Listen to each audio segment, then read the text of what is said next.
Hello, everyone. Welcome back to another episode of A Business Space. I'm your host, Stephen, and we are filming today from Studio 2. I think this is the second shoot we've done in Studio 2 now for this podcast. So I'm very happy to welcome Guy Littlejohn, founder of Function B2B. I got that right, haven't I? Yeah. Thank God. I was worried that I hadn't. And we're going to have a chat with Guy about his business, what it does, who it's for, who it serves, and his journey of getting to this point. Because it's quite a unique business, quite a unique concept, and a really interesting one as well. So, Guy, tell us a little bit about what Function B2B do. Yeah, nice. So we are 6 months old, Yep. and we're a membership organisation for Northwest business owners. Those business owners have an interest or want to have more of an interest in their longevity through health, fitness, and wellness.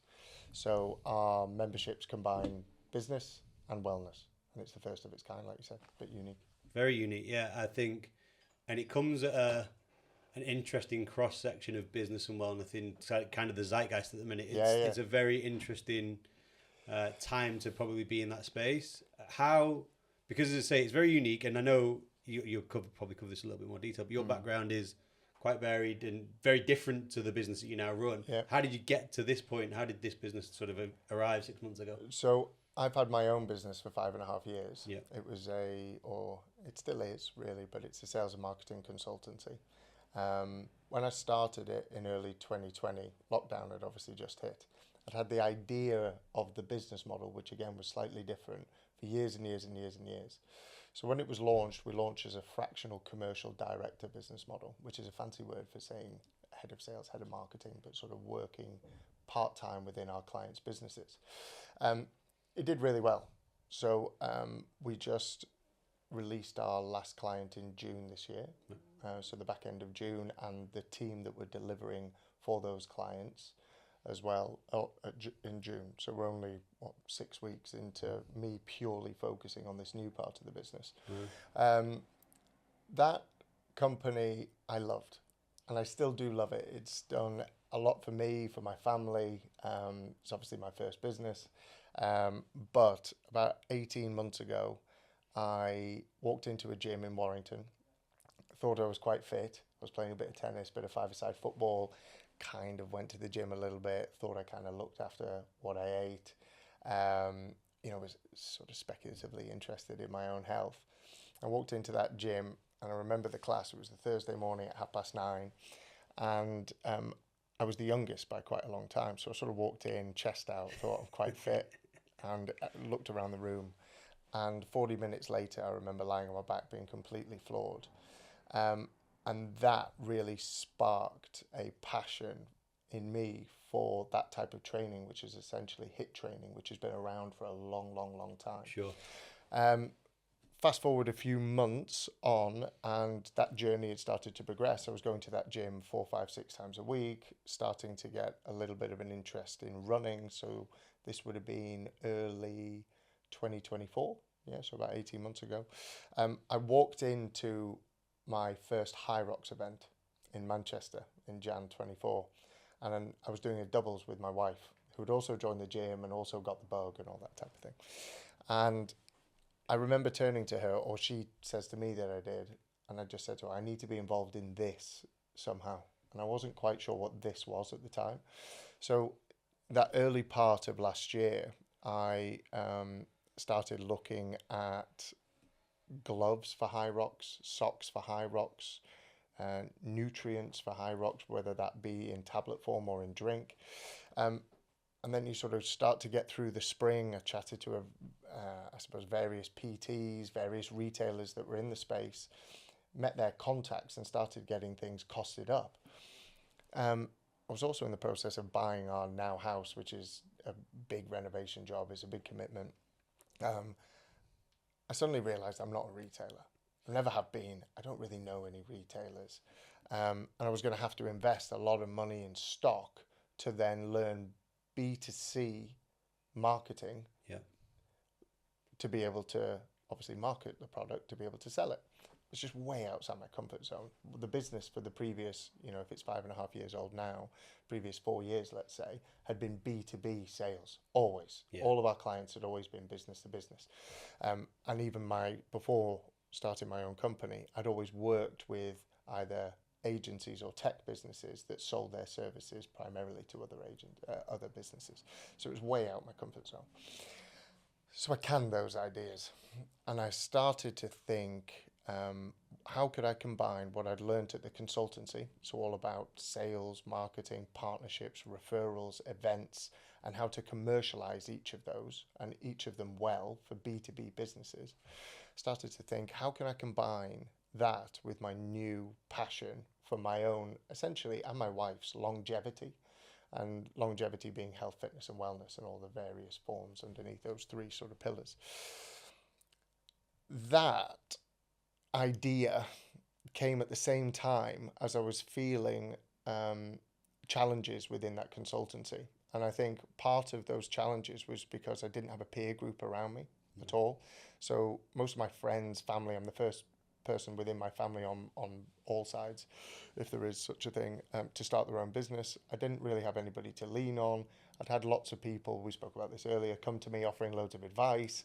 It wasn't really great. They didn't get what I was trying to do from the consultancy, that fractional business model. So essentially I started going to look for a load of new friends for myself. But those new friends or peers, they had to be into their health, fitness and wellness, because I wanted my first meetings to be running or playing paddle or doing a HIIT class or something like that. I didn't really I was a bit bored of the traditional, even though I'm in the SME sector, the traditional sort of corporate boardroom meeting somebody's offices, all those types of things. Didn't want to do any of that. So I started to try and find myself essentially a new group of pals. And as I was on that journey, they all started to talk to me about wanting the same thing. So I then went out to my network, which is primarily business owners and directors in the Northwest now, but there's quite a few in London as well, because I'd spent most of my career in London before I moved up to Manchester in 2019. I started saying to them, if I created an event that was business owner only, and essentially in its purest form, although I don't like the word, but was networking, but with health, fitness and wellness activities in some way weaved throughout it, instead of 7 p.m. on a rainy Thursday night with beer and pizza, would you be interested? And we had dozens and dozens and dozens of people, this is last summer, say yes, I would be. So if you fast forward, sort of jump forward 6 months from there, we launched our first event in Jan this year, and we've had 6 events which we host monthly at the Farm Club, which is just outside of Knutsford. And we've had over 83 business owners join those 6 events. And so far, 100% positive feedback. More than 50% of those have attended another event in that 6 months, or they've booked on to September, October, November, or they're coming to us, coming with us to Spain. And 100% have said that they would refer somebody, but we've actually had about 40% of them have literally emailed somebody saying you have to go to one of Guy's events, which is really lovely. Yeah. So hopefully that kind of answers your question in a roundabout way. Yeah, 100%. I think it's so interesting, and it's such a testament to you to be able to package a passion into a business. Yeah. Lots of people go to work and probably don't enjoy it massively. I know. Lots of people, even entrepreneurs sometimes, and people who run their own businesses don't necessarily enjoy it. So what was the major driving force of you going, do you know what, I'm just going to do it around something that I enjoy, as opposed to just, I'm going to go into a business that just makes money? I think I started... So the consultancy, let's call it 5.5 years ago, I did it because I really enjoyed it. Yeah. So I still really do enjoy unpicking people's commercial problems, whether they're a 25-person business and the founder is all about sales and they've got that role, or whether they're a little bit bigger than that and they've got 2 or 3 people in the commercial team and the sales and marketing team. I still absolutely love that. Yeah. And we've still got opportunity through our memberships for people to have access to me, for me to help them unpick things like that. But I suppose what started to happen was the desire for it to be purely about revenue, and the conversations to be purely about revenue, which I mostly thrived on through my career. But with clients, we set ourselves targets. We're always targeted over a 12-month period to sort of 3 times our salaries, if you like. Yeah. with us, it was always about the next hire, the next stage of growth. You know, we were talking about, you know, merging with like a HR consultancy at one point, and it was all very exciting. But at the same time, I think that need for money, or probably just the consistent talk about it, started to wear me down, and it started to affect me personally. So, you know, when you, and hopefully this comes across in the right way, but when you get to a certain stage in your life, you're able to afford certain things. And the things like, you know, the fancy cars or the watches or whatever it might be started to become less important to me. Yeah. I haven't worn I think I wore my watches twice this year. Yeah. They're just not important. I've even joked with my wife we should sell them. I'm not bothered about them at all.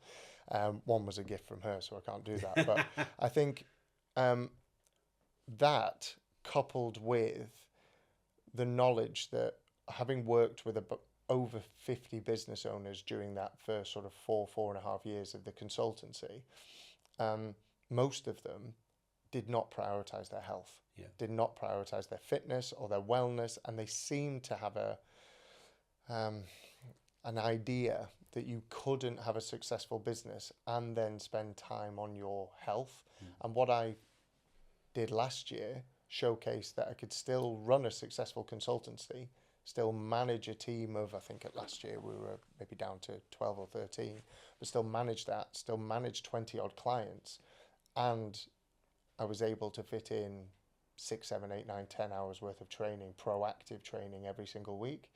So it is, I know I'm in a luxurious position. I sometimes, from a business development perspective, will ask people to come play paddle. I get back and my wife tells me about her day, and she works in a big corporate company. Yeah. I almost don't want to tell her about my day. I'm like, my day was absolutely fine, you know, Yeah. where I played paddle, then gone for breakfast, then, you know, maybe, I don't know, met somebody for a walk around Manchester or something like that. Yeah. I know it's not traditional, but I definitely feel that eventually the money will come. Yeah. But the money is less important now. The consultancy's got us to a stage where we can afford for this to take its time and do it properly. And do it slowly with the right people, get the right members in, get the right people attending the events, which I can go into some detail about them later. But again, hopefully that kind of answers your question. It does. And so from that perspective, I think it'd be great to understand who are the right people, like who does Function B2B help, because obviously we've got a mutual friend who is one of your members, who I've known for a very long time, going on for 2 decades now. So I've got a decent idea, but just for the benefits of today, like who is Function B2B for? So we did a lot of work on this, and we took, for our value proposition and to define the ICP, ideal customer profile, we took all of the questionnaire feedbacks and all of the video testimonials, and we picked out the key snippets or the key phrases that all those people used. And where we've got to in terms of the ideal customer is, like, our events and memberships seem to really, really resonate with a 7-figure Northwest founder with a wearable. So they have a Whoop or a Garmin or an Apple Watch. They are into their health data in some way. And obviously, as you'll know, with a Whoop on, that's sliding scales. I geek out on mine, but I'm quite early on. I know some people that said to me, don't get it. But then I think when I've chatted to them about it afterwards, they just didn't use it as much. I absolutely love it, which is fine. So the sliding scales to everything, but Northwest 7-figure founder with a wearable, bang on ICP. And then naturally, like any business, you've got outliers of that. So there might be a business turning over $500,000. Or it might be a business or a founder without a wearable, but they're interested in maybe changing that circle of influence that they have. And that's something that I'm coming across an awful lot. And we've actually had members come and say, I need a new group of friends. And apparently you can get me that, you know? Yeah, absolutely. So if we look at you and your business and the journey that you've been on, So with the consultancy, you were the fractional CMO who went into businesses. Was that your role? Yeah. So it started as me, and then when I got to 5 clients doing 1 day a week, I had to make my first hire. Got it. And then from there, we just obviously up and up and up and up, and then we added different layers to the organization. Amazing. In terms of what was needed, like revenue operations, data, research, CRM people, all that type of thing. But yeah, that's essentially how it worked. Yeah. Amazing. So you spent a lot of time in obviously running your own business, but a lot of time in other people's businesses. Literally driving their business forward from a growth point of view. So our business model was we did it for you. Brilliant. So we were the closest thing to a full-time hire that a client could get. But if most of our clients, say, turning over, I don't know, anywhere between 1 and 3 million, yeah, they would typically not go and spend 60, 70, 80, 90, 100 grand plus on a head of sales, head of marketing, head of commercial.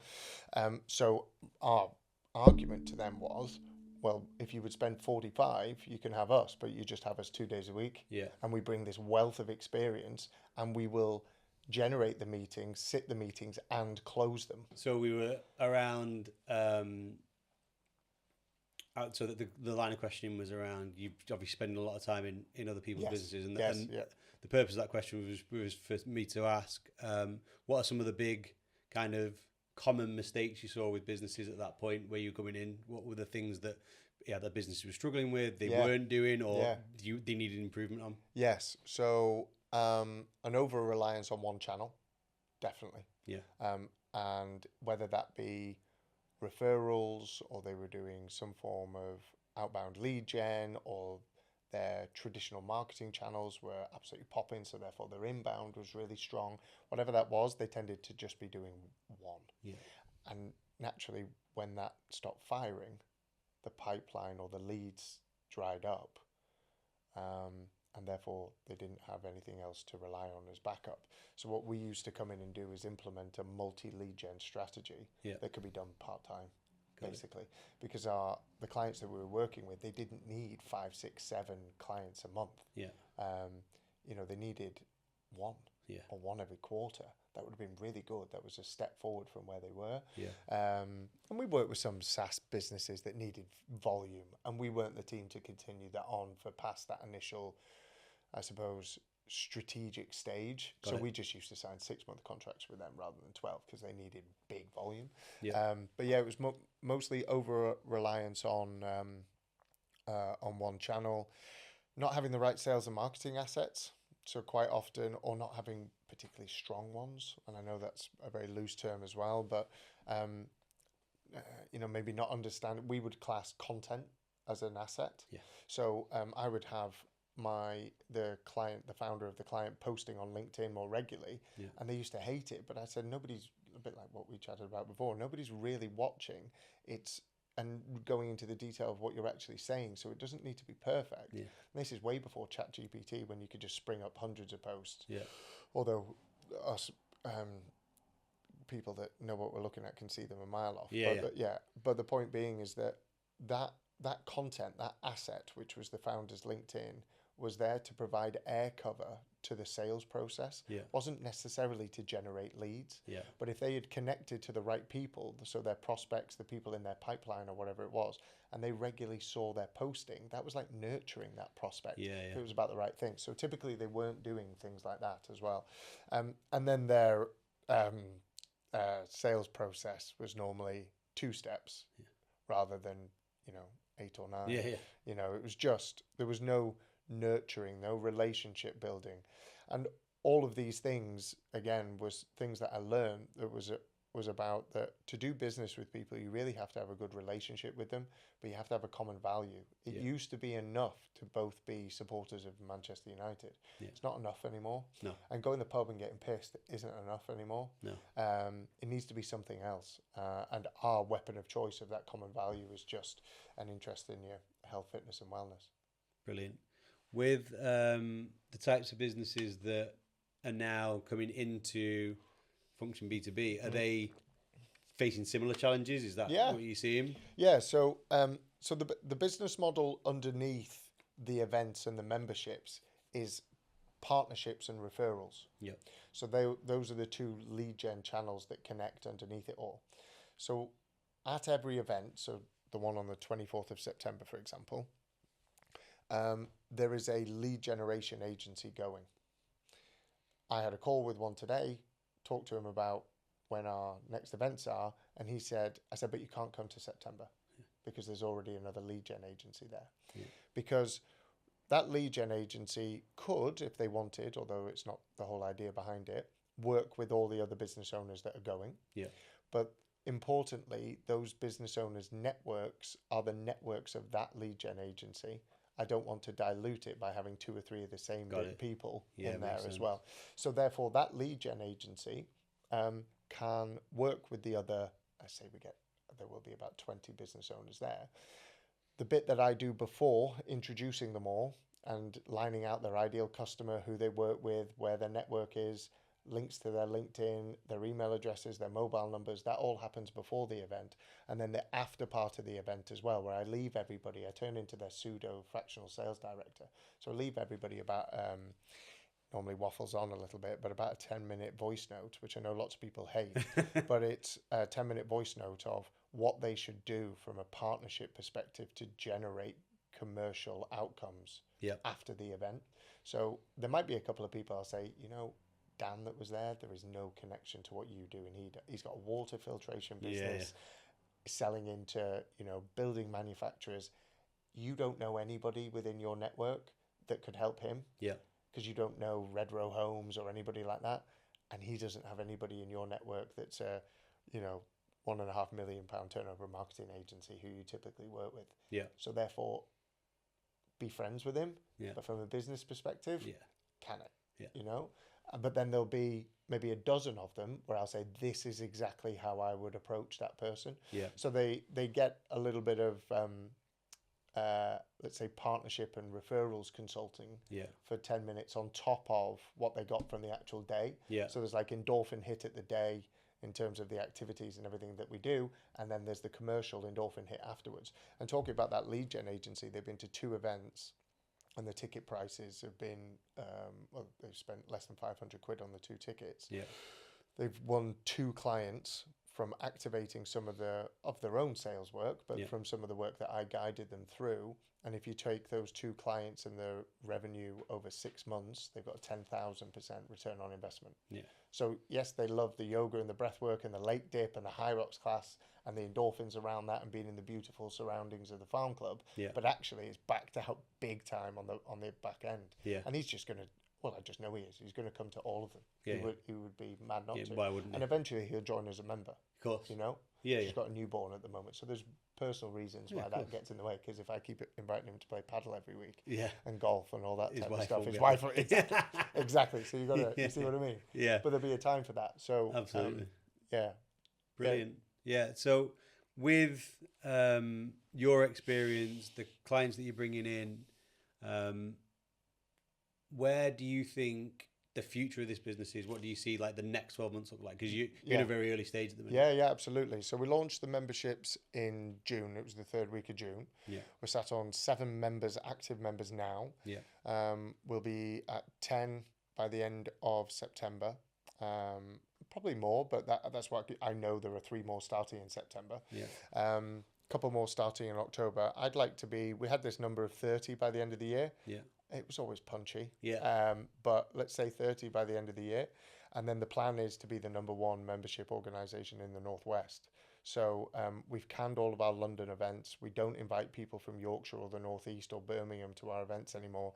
If they want to travel, we can. But again, as my sales journey, I've realised it's more difficult when you're asking people to commute that type of distance, particularly the M62 on a Wednesday morning at like 7 o'clock. It's a nightmare, apparently, so I'm told. So Northwest founder, and we want to get to 100 members. I'd like to do that by the back end of next year. Probably pretty punchy as well, but there is data there that to suggest that, say, there's anywhere between 5 and 10,000 businesses that fit that ideal customer profile of Northwest headquartered to over $1 million turnover. Now, going down the level or running alongside with a wearable, I don't know how many of those 5 to 10,000 have that, but getting 100 out of those, that's pretty achievable. It feels it's not. It does, right? So whether it's the back end of 2026 or some point through 2027, But ultimately, we do want to become the number one membership org in the Northwest. And when we've locked that in for a few years, and we've done a really good job by our members, and when we start to, I don't envisage any churn, but naturally you will get some. Then we'll look to move into different locations, and then I think we'll hit the Midlands and Yorkshire, and then we'll do London eventually. We did have a London event in May, but then one of my non-execs was like, well, can't you do the 100 members just in the Northwest? Yeah. And I couldn't say no. Just said, can it? Why are you spreading yourself so thin? Got it. What does number one mean to you? Is that through like value of deals won between the group? That's a very BNI number. I know what you mean though. But like, how do you define number one?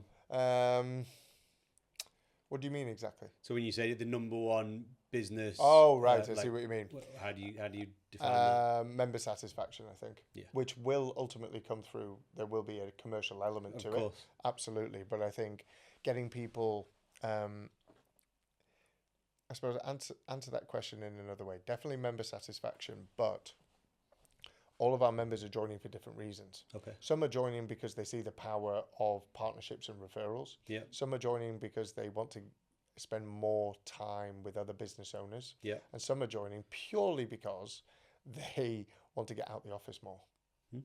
And they want to play more paddle and go on hikes and do high rock simulations with other business and then talk shop afterwards. Yeah. You know? So the why people are joining, so the why those 7 members have joined is there's 3 or 4 different reasons why they've all joined already. Yeah. What I'd hope is that the next 7 or the next 30 are still those same 3 or 4 reasons. Yeah. And then maybe I could answer that question more accurately. But there will be a commercial element to it. But I think for member satisfaction and probably for size. Yeah. So business owner member volume in terms of getting up towards that 60, 70, 80. Yeah. But then there's always a commercial element because I won't be able to not focus on that. Of course. But yeah, it'll be a nice number to track. But I lost count of it already. Really? Yeah. I tried to keep track of it on a. Had some of the team trying to keep track of it on like a Google Sheet, and we would ask people, and just nearly every time I met somebody, it'd be like, "Oh, I just popped a referral into them, or I popped an intro into this person. Oh yeah, 2 months ago I closed this bit of business from that," and I'm like, I couldn't keep up. No, I couldn't keep up. I mean, we've got that the lead gen agency I spoke about there. I know that there's a fractional CFO firm that have been a member for 2 months that have put 180 grand on already of billables for the next 9 months, and then memberships like $295 a month. It's nothing. Yeah. So we're already getting some really, really strong case studies, and there's some people who've been to multiple events right at the beginning of the year that have closed one client. There's some who haven't closed any. Yeah. But again, what we'll start to see as well is we'll start to see those members who really take advantage of everything that's on offer, and we'll start to see the ones as well whose networks are actually what they say it is. Of course. That's the other thing is, because I'm getting feedback on some people at the events who don't want to open up their contact books, and there's others who are just doing it really, really freely. Yeah. So I think over time we'll be able to answer what good looks like really specifically in terms of almost like what you must do and must have. Yeah. But at the moment, obviously, as we're still learning, yeah, we're just trying to pick up the data points where we can. It's difficult. I think there's an element of trust, isn't there, about opening that contact book up, with you being new, the concept being relatively new, and new members joining all the time. I think there's always going to be some trepidation. I think from certain members and certain people who've got certain books. Yeah. Because it is, personal recommendation is so powerful. But if it goes wrong, not that I would ever go back to someone and say that recommendation you gave me was shit, exactly. You would maybe feel less enthused about the person who gave the recommendation. Yeah, perhaps. And there are some people. I'm with you because you stopped yourself halfway through there. Yeah. If I gave somebody a recommendation based on somebody that I knew, I'd normally have known that person for a while or tested out their product or service in some way. Yeah. But if it didn't work out, that isn't on me. No. And I really believe that. Yeah.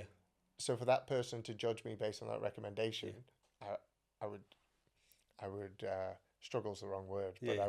let's go with it. I would struggle to understand why that person was doing so. Yeah. That said, you don't want too many of them, because then you start judging yourself in terms of your judgment on what you see as good. Yeah. That said, I think you do things as a gesture of goodwill to help out. 100%. And I think when you're buying a product or a service from anybody, there is an element of risk. Yes. And it doesn't always work out. Yeah. But if you're with somebody who seems solid, has a reputable business, has a good client list, there's a justifiable business case there that they will probably do a good job for the next person that comes along. But team members change, stuff changes. There's loads of stuff. And I think the important thing is, particularly within our membership, is having those people that understand that. Yes. Because we've had some people come in and say, oh, well, I don't want to open my back book up straight away. And I'm saying, well, these events aren't for you then necessarily. Yeah. And you don't have to do it straight away. Yeah. There could be 3 or 4 meetings. You don't have to do it at the farm club. Doing the downward dog. Like, I've got a lead for you. It's not like that. Yeah. But there is a business development element to why people are there. Yeah. So it's once you are comfortable to be able to do that. But what I've found is that the people that don't want to do it, their network's not really there. Yeah. They don't really have that contact book to be able to just whiz an email off without double checking if it's okay, that type of stuff. And we need people who have deep trust with their networks, really, and who are almost friends with them. Yes. So that, like me, for example, I did a bit of work with somebody this morning. I've got 9 people to introduce him to. Yeah. I'm not going to ask those people if that's okay for me to do that beforehand. And as soon as I do it, he will have 9 meetings off the back end of that. Yeah. But I've worked for like 6 years at those relationships. Yeah. And I know that maybe half of them could really pay dividends for him in the future. Yeah. We need people who've got more contact books like that. Yeah. And I think, again, the number one could be is the strength of the network of the membership. Yeah. Organize it as a whole. Yeah. Because that's the long-term view, is that we build a platform that is an AI referral network. Yeah, you mentioned about software previously. That's previously. for long term. Well, 2-3 years. Yeah. Because once we have the data in and once we have the members in and we get the right members, it's almost, you could imagine if everybody cleaned their LinkedIn up so it was actually people that they knew fairly well. Yeah. Or they knew. We would then put those 500 people from each individual, so each member, into our system, and then say I would go on and say I'm looking for a content studio. Yeah. I'm looking for a content space in a business to be able to, help me moving forward every month with my content. If somebody put that in, it would come up with you guys as being connected with me, and would somehow be able to feed into my inbox that in the last 6 months we've actually emailed multiple times, and that relationship is really strong. Yeah. So then I would ask the future version of me for an introduction to you. Yeah. That is where we want to get to, but eventually AI will be able to pull all that in. Yeah. Because all the systems will be integrated, whether that be through LinkedIn, WhatsApp, email, CRM, and all of our members would input those feeds into our central platform, and then it starts to become a referral machine. Yeah. That's where we want to go. Yeah, and the power of that, suddenly then the value proposition to a founder is huge, because it's like, well, actually, you have the weight of, let's say it's 100 people at that point, 100 people's collective experience, collective journeys, collective relationships. Yeah.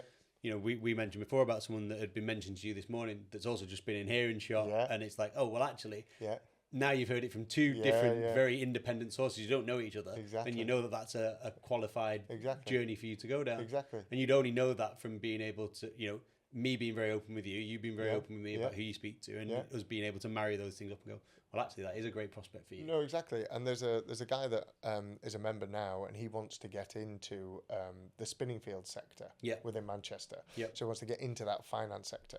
So I've sort of worked out a very, I suppose, old school way of doing so. Yeah. But in the future, what he'll be able to do is actually pinpoint people within our system who are in that sector already and invite them for a game of paddle at this time. Whereas what I'm doing is going through a connection into some Altrincham paddle group that I've now been joined, where there's like 3 of them in there, and I know they're in there, and I somehow need to just get those 3. Yeah. But actually, what he would be able to do through our platform is just find out that they are part of Playtomic.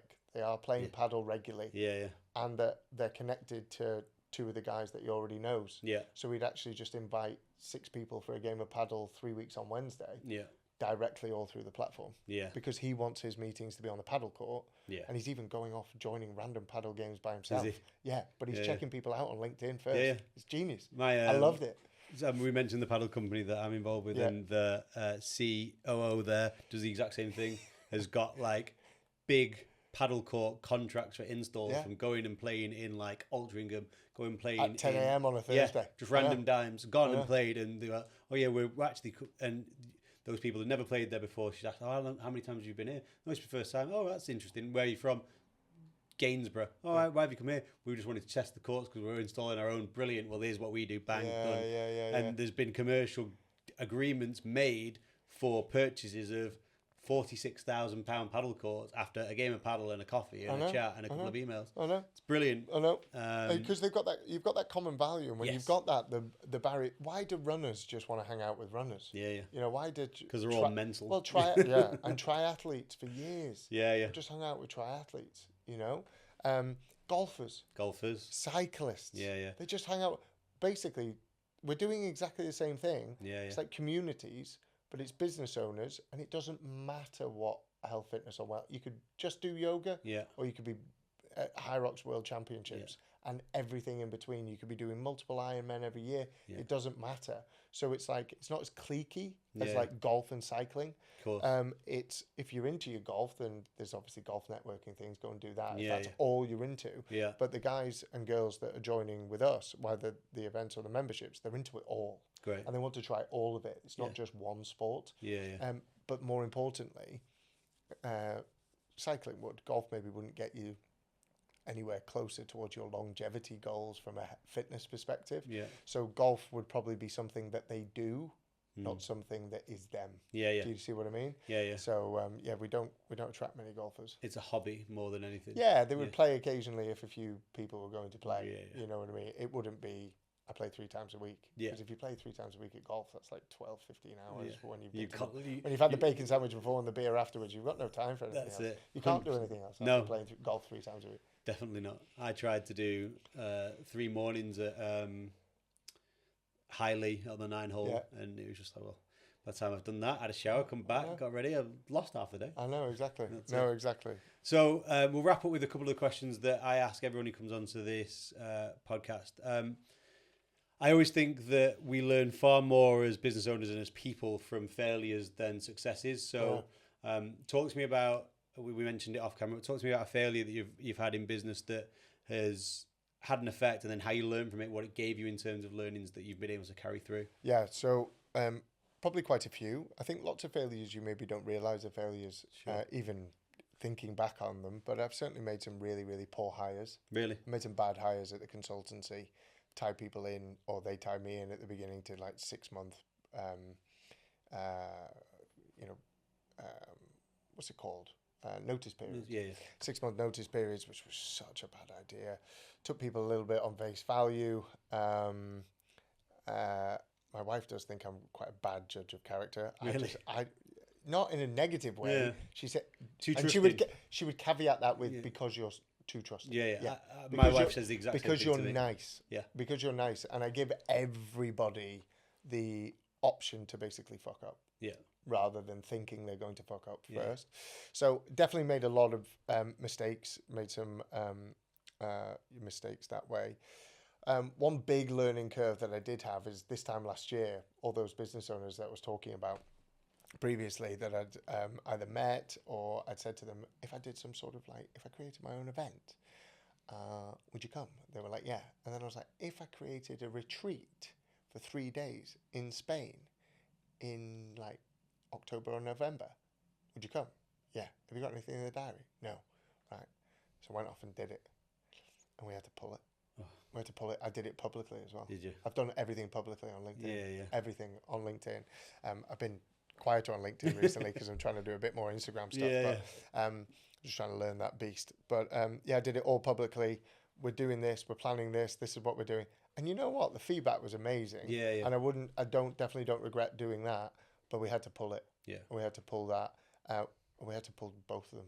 Really? We didn't get the people there, so I was doing one in October, one in November, and then we actually, when I think about it, we were also doing 2 in March. Wow. So we only ended up doing 1 in March. Yeah. But then because I'd paid the full, so we'd lost the deposit and we'd lost all this type of stuff, we burnt relationships with 2 villas in one in Ibiza, one in Marbella as well. So they died because we'd sort of promised, and then we got too close, and just before the final payment was needed, we pulled it, and it was like 4 or 6 weeks out. Yeah. So we burnt that. So then we had to go on and hunt of another villa. Yeah. Anyway, so what we did, we didn't want to do that again. So in March, we booked the same villa for 2 weekends, one at the beginning and one at the end. The one at the end went ahead. Yeah. So similar to the one in September, it's going ahead. Yeah. Hopefully 6 business owners coming. Yeah. In September, we had 6 in March. Yeah. But there was one at the beginning of March, which we essentially had to pull. So I went with my cousin and 2 of my mates, because I was like, do you fancy 3 days training away in Spain? And secondly, I can do a recce. Yeah. So I can go check this villa out and all that, where it is and all that. So it worked out all right. Yeah. But yeah, they were definitely a couple of hard public knocks. Yeah. That I'm not sure what the lesson is, but I think they're there, and the wounds are there, I think. 100%. What's one book that you would recommend to any business owner? Oh God. Are you a reader or no? Not right now. No, not right now. I go through stages. This is my stage of not. Not right now. And I've been asked that question before. How to Win Friends and Influence People is one that I read. I read a book on consulting that I can't remember what it was. But I go back to How to Win Friends and Influence People probably like once every 5 years. Somebody else said that to me as well. So that one I definitely think is good. I can't think of any right now. But what I definitely tend to do as well, and I think it's the reason that I don't really stick at anything in terms of reading books regularly, is when somebody says read this book, I always say to them why. Yeah. And if it's not relevant to what I need right then in the next 3 to 6, does that make sense?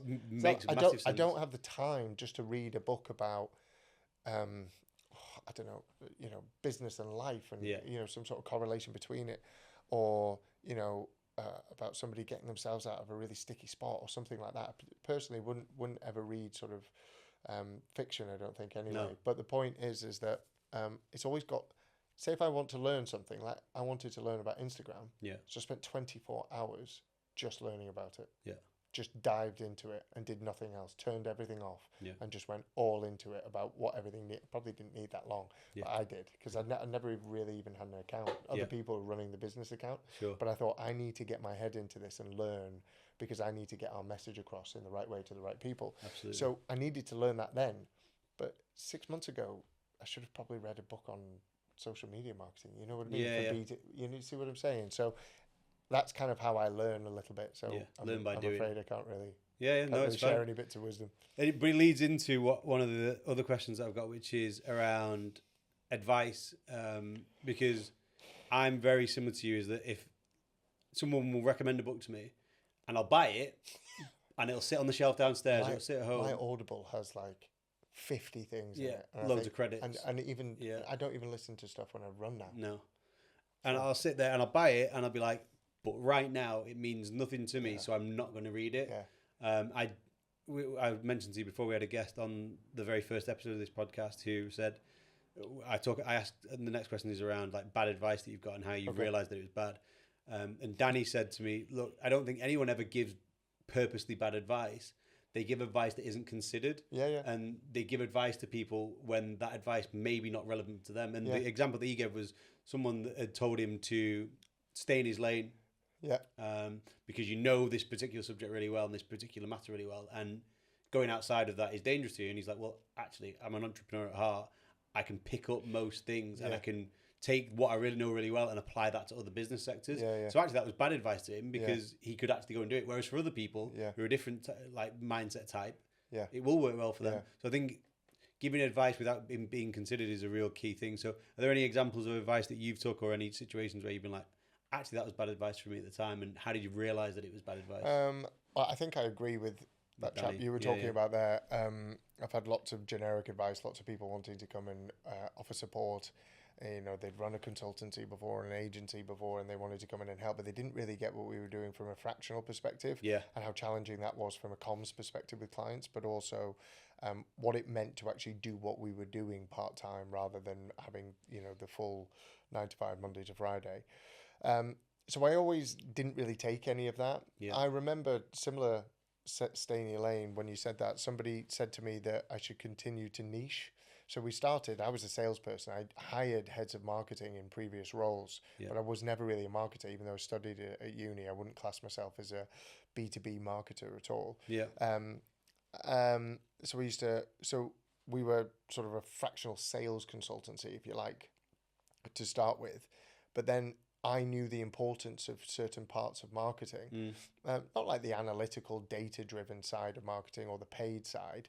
It was more the content and the softer side, and how assets could help you generate or move your pipeline forward more. But somebody said to me, stay in the sales stuff. And I decided not to. So then we hired almost like a CMO who then ran a marketing division. And we actually started working for some retailers. We've got some lights of some of the retailers in my house now. And then I also said that not only should you be building a prospect pipeline of clients, each company should be building a people pipeline. And this guy came back to me and said, no, stay in your lane.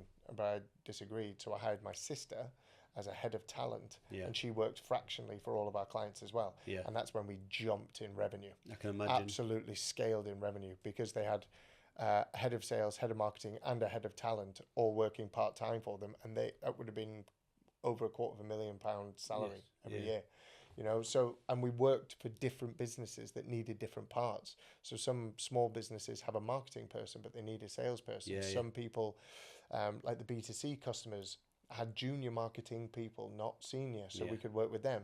None of them really had a people pipeline. Hiring was their second biggest challenge to new business growth. So we slotted in the whole thing.